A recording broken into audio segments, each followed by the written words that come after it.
নমস্কার বন্ধুরা, আমার রান্না বান্না চ্যানেলে তোমাদের সকলকে স্বাগত জানাই। আজ আমি বানাবো লাল শাক ভাজা বা লাল নোটে শাকের ভাজার একটি দুর্দান্ত স্বাদের রেসিপি। গরম গরম ভাতের সাথে প্রথম পাতে এই লাল শাক ভাজা দিয়ে খেতে অপূর্ব লাগবে। রেসিপিটি তোমাদের সম্পূর্ণ দেখার অনুরোধ রইল, আর ভালো লাগলে একটি লাইক, শেয়ার আর সাবস্ক্রাইব করে দেবার অনুরোধ রইল। তার সাথে যারা আমার ফেসবুক পেজ থেকে দেখছো তাদের পেজটিকে ফলো করে দিয়ে ভিডিওটি লাইক শেয়ার করে দেবার অনুরোধ রইল।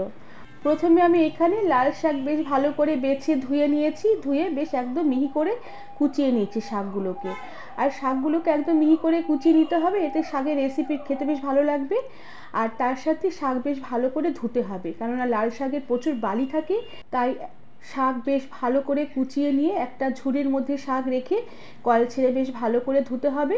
আর এভাবে শাক ধুলে শাক যেমন নষ্টও হবে না, আর শাকের বালিগুলো বেশ ভালোভাবে ধোয়া হয়ে যাবে।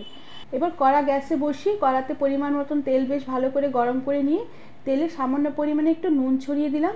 এবার প্রথমে আমি কয়েকটা চিনিবাদাম ভেজে নেব।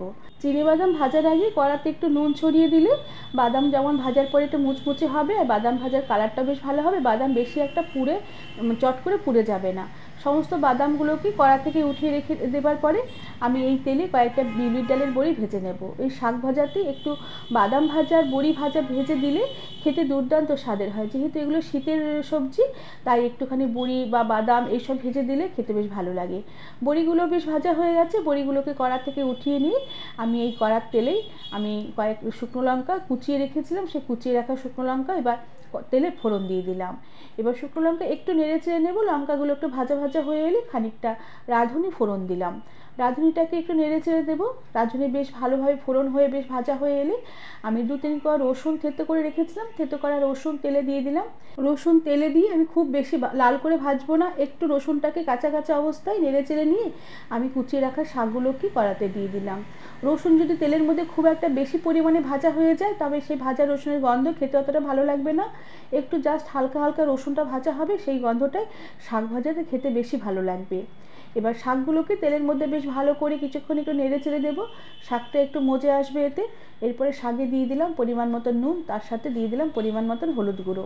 তবে নুনের পরিমাণটা একটু বুঝে নিতে হবে, কেননা বাদাম ভাজার আগেই কড়াতে আমি অল্প করে একটু নুন ছিটিয়ে ছড়িয়ে দিয়েছিলাম। তাই নুনের পরিমাণটা বুঝে নিতে হবে, যেহেতু শাক নাড়তে নাড়তে বেশ অনেকটাই মজে আসবে, তাই নুনটা একটু বুঝে দিতে হবে। এবার নুন হলুদ দিয়ে বেশ ভালো করে শাকগুলোকে নেড়ে চেড়ে দেবো। এরপর আমি গ্যাসের আঁচ কমিয়ে দেবো, ঢাকা দিয়ে রেখে আমি লো আঁচে শাকগুলোকে আমি রান্না হতে দেবো। এতে শাকগুলো যেমন তাড়াতাড়ি মজেও আসবে, শাকের জলও বেরিয়ে আসবে, আর শাকের জলে শাক বেশ ভালোভাবে সেদ্ধ হয়ে আসবে। কিছুক্ষণ ঢাকা দিয়ে রেখে রান্না করে নেবার পরে ঢাকনা খুলে দিয়েছি। দেখো শাক বেশ অনেকটাই মজে এসেছে।